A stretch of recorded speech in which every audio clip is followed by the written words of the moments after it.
आज मीडियावर आदरणीय आमचे नेते जयंत पाटील साहेबांनी राष्ट्रवादी काँग्रेस पक्षाच्या अध्यक्षपदाचा राजीनामा दिल्यानंतर चर्चा सुरू झालेल्या आहेत। अनेक नावांच्या चर्चेमध्ये माझ्या नावाची चर्चा सुरू झाली आणि ही चर्चा होत असताना खरं म्हणतं तर माझ्या नावाची चर्चा होणं मी माझं भाग्य समजतो।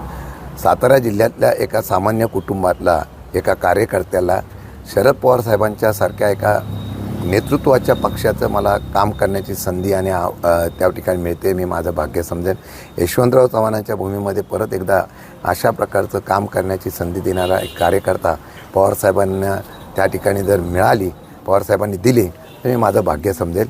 मला वाटतं की येणाऱ्या काळामध्ये जर संधी मिळाल्यानंतर पक्षवाढीच्या संदर्भामध्ये प्रयत्न करणं एक आव्हान असणार आहे।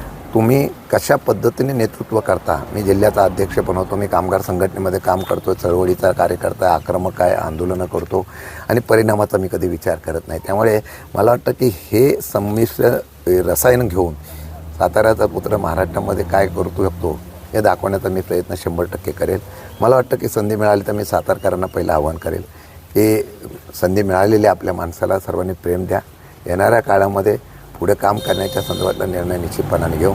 आव्हानं बरीच आहेत, खरं म्हटलं तर हे सध्या सत्तेत नसताना पद घेणं एक आव्हान असतं आणि ते पद मिळालंच मला तर मला वाटतं की ते आव्हान स्वीकारत असताना सध्या असलेल्या महायुतीमधला बेबनाव आणि महायुतीच्या असलेल्या कारभारावर आत्ता काल 57,000 कोटीची सप्लिमेंटरी बजेट, मी आता 30 वर्षे ह्या सभागृहामध्ये काम करतो आहे, रेग्युलर एक सभागृहातली मला माहिती आहे। 57,000 कोटीची बजेट करताना दुसऱ्या पण काही प्रस्ताव आमच्याकडे आले, त्यामध्ये 89,000 कोटी 80,000 कोटी अशा प्रकारचे प्रस्ताव आले। पण त्यात आम्ही शोधत होतो ग्रामीण भागातल्या शेतकऱ्यांसाठी काय केलं, तर त्यामध्ये ओला दुष्काळसुद्धा ही सरकार जाहीर करू शकत नाही। शेतकरी अडचणीत आहे, युवक वर्ग बेरोजगार आहे।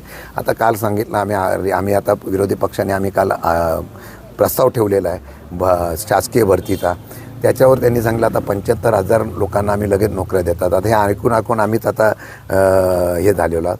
हे काही विषय जे आहेत ते भावनिक आहेत, महाराष्ट्राच्या हिताच्या स्वाभिमानाचे पण काही विषय आहेत। ज्या वेळेला महाराष्ट्रावर आक्रमण करण्याचा प्रयत्न होतो त्यावेळेलासुद्धा निश्चितपणाने त्या संदर्भामध्ये आक्रमकतेने महाराष्ट्र उभा करण्याचा प्रयत्न करणं